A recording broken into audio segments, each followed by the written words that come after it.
Welcome, dear viewers, to my favourite boat at the 2025 Cannes Boat Show, and it might not be what you expect. This is the Picchiotti Gentleman, and in a world of white GRP and glass and an obsession with volume, this is a tonic of classic charm teamed with modern convenience. It's all aluminium, thoroughly modern in build, but it oozes 60s charm. And in this video, I'm going to give you a full tour. And I don't think we should wait any longer.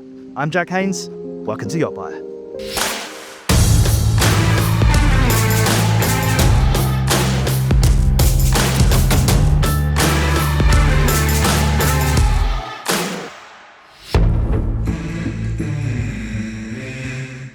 This is a yacht with real presence, and one that appears bigger than its dimensions suggest, with a length overall of 24 metres on the nose and a beam of 6.5 metres.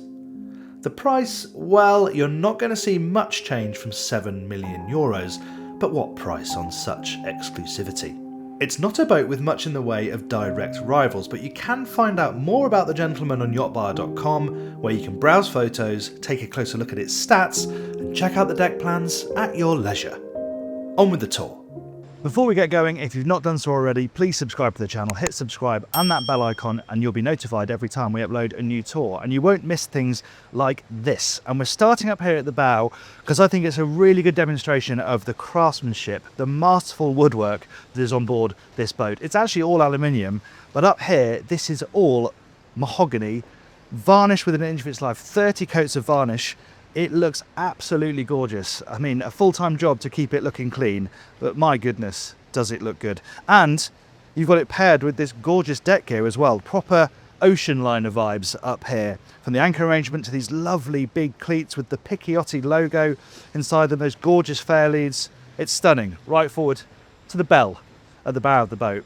And you may not have a flybridge on board this boat, but you have got a really great sunbathing space that's accessed by this ladder. And as well, as a great place to catch the sun, I also think this would be a really nice place to be when the boat's trickling along at displacement speed. Unobstructed views, breeze trickling over the top, that gorgeous wheelhouse behind you, the view out over all that lovely woodwork forward. If you're coming into port, drink in your hand, this would be a lovely place to be, as is the aft deck, so let's head there. The design language on these side decks is absolutely stunning. The mahogany bulwarks, this open section down here with the stainless steel, you've got lovely big cleats at the bottom as well, and the window line that wraps all the way around here and above. It just looks gorgeous. The profile of this thing is wonderful. The Picchiotti logo over here, building boats since 1575. That is absolutely remarkable. And they haven't forgot the practical stuff. You've got your fender straps to hang your fenders. You've got boarding gates as well, so you can get off more easily if you're side to a higher quayside. And these are lovely and wide. It's very easy for me to walk around these decks. Tall too, so you feel well protected. And then we arrive at this lovely big open aft deck, and the reason it's big and open is because this is where the tender lives. And what a tender it is. It's a 3.5 metre replica of the Gentleman itself. There's a crane hidden inside the deck there that pops out, and you can see there's spots for chocks here, and the tender can sit on the back of the boat, as it should do for a boat of this style. This hatch here, well, that is down to a little secret space that we're going to keep for the end of the video, so hang around if you want to see what's down there, because personally I think it's the best bit of the boat. But let's carry on with this deck for now. Obviously this is very open. You can put bean bags and you can put sun loungers down here if you want, but there is fixed seating, this lovely big wrap. I really like the contrast of, again, the beautiful mahogany but with this dark material in the seating. This table folds in to become a little smaller if you want to use it for having a drink, but this is your main external dining space, hence why you've got this canopy overhead with the carbon fibre poles to give you a bit of shade when you are eating out here. And I love the height of the windows, the way it sort of draws you into the interior. But again, they've thought of the practical stuff. You've got a wet bar over here. So this has got a grill and a sink. There's a fridge inside this cupboard here, and there's another fridge down here, slightly closer to the seating. You've also got storage for glasses and bottles. So you have everything you need, you have all your modern conveniences, it's just in this really lovely retro package. And this is quite a nice little detail. You probably will get some wind funneling around here when the boat's at sea. Obviously you want to sit outside, you've got to sit here, but this piece of glass just protects this area, so it should be lovely and sheltered. Really helpful for when you're on anchor as well. Let's check out the interior. Well, moving inside, this is where the gentleman becomes gentleman's club. I mean, this is a really special section of the boat. It's absolutely lovely, and it may not be that long, but because the ceiling heights are so high and there's so much light, because you have duplex windows on this side, plus these lovely light wells overhead, it feels really spacious and welcoming, and it connects beautifully to that aft deck. You could even have this as another cabin if you want to. You can get out of bed and straight out to the aft deck if you want to, but I love this as a lounge space. This big sofa arranged over on this side, that looks out again, so you're taking in the views, but of course it faces the TV, so you can sit down here and watch a film. And we see more of this beautiful, highly varnished mahogany, but it's paired with a lot of white paneling, and we're going to see that throughout the interior. The spaces are quite intimate, so having this nice bright paneling does help increase the feeling of space. Let's continue, because through there we find the bridge. Come and have a look at this. Even coming up here is a bit of an occasion. You've got all these lovely sort of retro touch points from the handhold that guide you up here to this leading post, the steering wheel, even the footrest is a work of art. And the dashboard itself is sort of a mix of old and new. We have a traditional rudder indicator, you don't see those very much anymore, but also a control for a seakeeper down there for slow speed stabilization. And I like the way they've got little labels over every single control, so you know exactly what it is you're using. And over on this side you have a remote for the MFDs, which I'd argue would be better to have just there, so you don't have to lean so far to use them. That said, these three Raymarines are all touchscreen, so it's pretty easy to lean forward and interact with them. Having three means you can split the data, so you can see we've got engine information, sonar, and the chart over here. What about performance? Well, it's got a thoroughly modern pair of MAN 1400 horsepower engines for a top speed of 19 knots. It's all aluminium, so it's relatively light, so it will cruise at sort of 13 to 16 knots, but if you drop it down to 8-9 knots, you've probably got a range of around 1800 nautical miles, so you can travel a good distance. And what a place to do it. This is your only helm station. I might replace this for a seat and possibly put another one there, but it's very flexible. If you're going to order one of these, you can spec it pretty much how you like. Right, let's carry on forward, because we'll come to the galley. Down this run of steps, I really like this atrium area. You pick up these windows here along the coach roof that run all the way around. They look so lovely from the outside, but it means even here in this sort of communal space, you're still really well connected with the outside, and you just get loads more gorgeous mahogany. The banisters are beautiful. I mean, if you don't like fingerprints, this probably isn't the boat for you. Even the mechanism on the side door here will attract them, but every area you go into, even a passageway like this, just looks and feels lovely. And on the starboard side, we find the galley. The galley is a little bit on the small side. If you're cooking for a full complement of guests, you're going to be a little bit short of space in here. You've got obviously big amount of counter here, a shorter bit on this side, and you've got all the appliances you need. Induction cooking with an oven below, good sized dishwasher, fridge freezer behind me. Again, this isn't huge for a boat of this size. If you're on board for a long period of time, you might struggle a little bit with fridge space. Obviously there's a freezer down there as well, and storage dotted around underneath. It's quite plain, it's quite simple, but you still get your mahogany up here, so it just picks up the area because it is very bright and very light. No door on this side, though you have got a nice big window, which helps. And of course there's the side door opposite, so crew can get out onto the side decks and into the galley without going through the saloon. Then right forward you come to one of my favourite spaces, this beautiful forward dining area. A table so shiny I don't think you want to use it, but again it does look glorious. And yeah, this is somewhere you can eat, but there's also a TV here, so there's another place for, you know, people want to watch TV in there. You can watch something different in here, but it's just the novelty of being this far forward. Again, the windows framed in mahogany, the 270-degree view, it's absolutely lovely. The seats are a little bit upright, but it is a dining space in principle, so that's not too bad. And you know, it's not an enormous dining space. It feels cozy, it feels intimate, even with the blinds up. And talking to the blinds, they're all electric, and even the switches for those are absolutely gorgeous. But when you put them down, it suddenly becomes a really nice sort of intimate place for card games, having a drink in the evening. You know, the subtle lighting overhead, it's just gorgeous. And there's more to enjoy on the lower deck with the cabins. Here in this section, there is space for 6 guests and 3 crew to sleep on board. We've got doubles of their own bathrooms forward, and amidships there's another double with its own private bathroom. We're going to start forward with this double, and I suppose this is technically the owner's cabin, though the one on the other side is almost identical. So, you know, guests are really well looked after on board this boat, even if the physical spaces themselves aren't enormous for a 24-metre.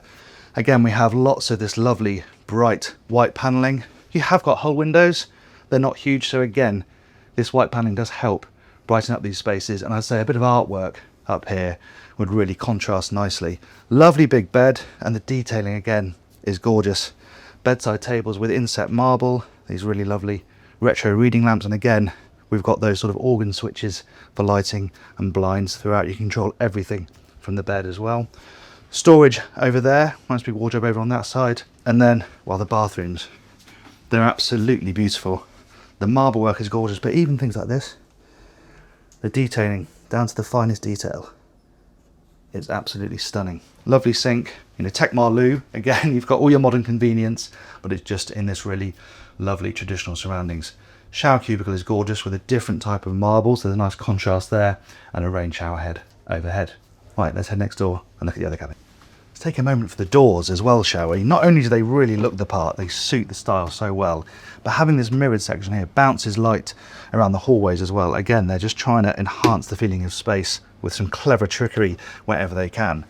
On to the next cabin, and as I mentioned, pretty much identical to next door, maybe a touch more floor space, but same size bed, same bedside table, equally nice in terms of its ensuite fit out, and I can show you some of the storage here. It's really big, really good sized wardrobes, and again also sort of subtly integrated. There's no handles poking out, you just slot your hands in there and open them up. Again, it looks a little bit plain. I definitely like to put some artwork up here if it was mine. The other thing you have is TVs that swing down from the ceiling in both cabins, so you can lie in bed, obviously it swings down this way, you've got a really good view of the TV. Right, let's check out the final cabin.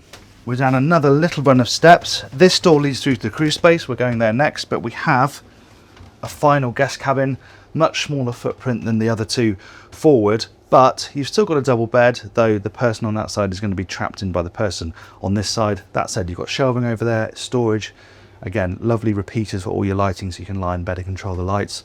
Some more portholes here, and of course, automatic blinds like the rest of the cabins. You've got your TV mounted up on the wall here. Storage in this cabin is behind the door, but what this cabin does have is a really lovely large bathroom.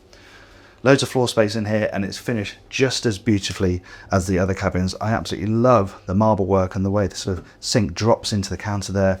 Even the taps, everything you come into contact with, the hooks up here for your gown. They have really put so much thought into even the finest details, and I come back to the shower cubicles. This one's even bigger. It's even got a seat. Again, you've got that contrasting marble. It's just gorgeous. And through that door, we can connect straight into the crew space.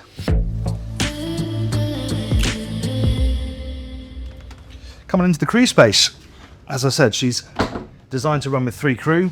In here, when you first come in, you have laundry right by the door, which is quite handy. Then their mess area, which isn't huge, but enough space for them to sit and have something to eat. This table opens up as well, so you can make it a little bit bigger. Opposite, a decent sized television with a control up here as well, so they can sort of look at systems from down here and control things from within the crew space. Storage dotted around this side. Like the cabins, the portholes aren't huge, but you have got a bit of natural light and crucially a view out. It's always nice to be able to see out from down here. Moving further forward, we come to the sleeping space. So it's set up that you have a private captain's cabin. That's just a single berth there, but there is a private bathroom and there's lots of storage dotted around above that bed, and you've got a skylight. Ceiling heights are good too, so actually, it's not a huge space, but like up there, they're doing the most to make it feel bigger than it actually is. And then here, this one's a little bit tight. This is the twin bunk. You've got a pair of beds, a bit of storage either side. They have got their own shelves and lighting, and also somewhere to plug in devices so they can charge their phones, even if it's on the top bunk. And then it's a bit of a squeeze, but opposite, again, another separate bathroom. Not too bad. Right, shall we head and have a look at that little surprise of the transom? Who says you can't have a beach club on a classic design boat? I mean, look at this. What an amazing space. We've still got lashings of mahogany, teak under our feet, and the smell in here is absolutely gorgeous. And it's a really functional space, to be honest. It's a lounge, obviously. You've got the TV you can watch down here.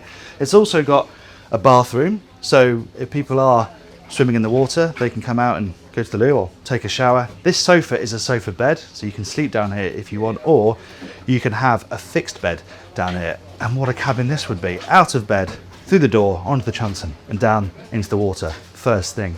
Pretty special. Let's go and take a close look at that transom. This is a really impressive piece of design and engineering. Obviously you have this big wall of glass to give you all that light and access down to that cabin. Big thick seal around the outside as well. But this platform comes up to meet this glorious wooden transom. So this is all fully protected when you're out at sea. So you've not got waves potentially pounding against the glass. And then when it drops down, it becomes this absolutely lovely living area. Just as it's set up now, it would be absolutely great. Come out here with a coffee in the morning, maybe not next to a pontoon, but out in Anchorage, it would be absolutely lovely. What a place to sit and admire the stainless steel and wood of your transom. Right, the last place to look at is the engine room, so let's head there. Access to the engine room is through this hatch here on the aft deck. I suppose if you've been building boats for nearly 500 years, you should know how to do a pretty good engine room by this point. And while this space is pretty remarkable, it's quite a low profile boat. I wasn't really expecting to have so much space in here. There's another access point through this ladder here up onto the aft deck. As you can see, plenty of space between the engines and not bad either side of them either, considering you've got your generators on both sides too. Twin generators, so you've got good redundancy there. The Seakeeper is right down there, very easily accessed underneath that panel. Obviously all of these panels underneath my feet just lift up.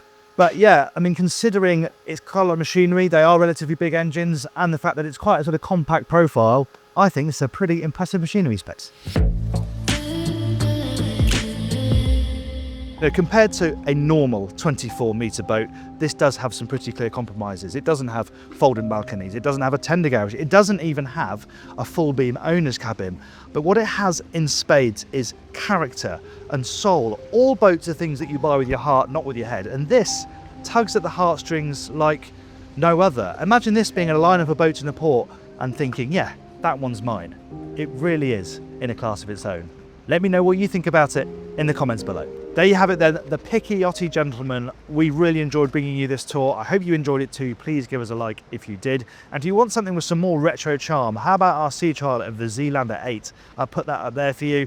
And if you'd like to subscribe, you can do that by clicking up here. Thanks again for watching. I'm Jack Haines. This is YachtBuyer.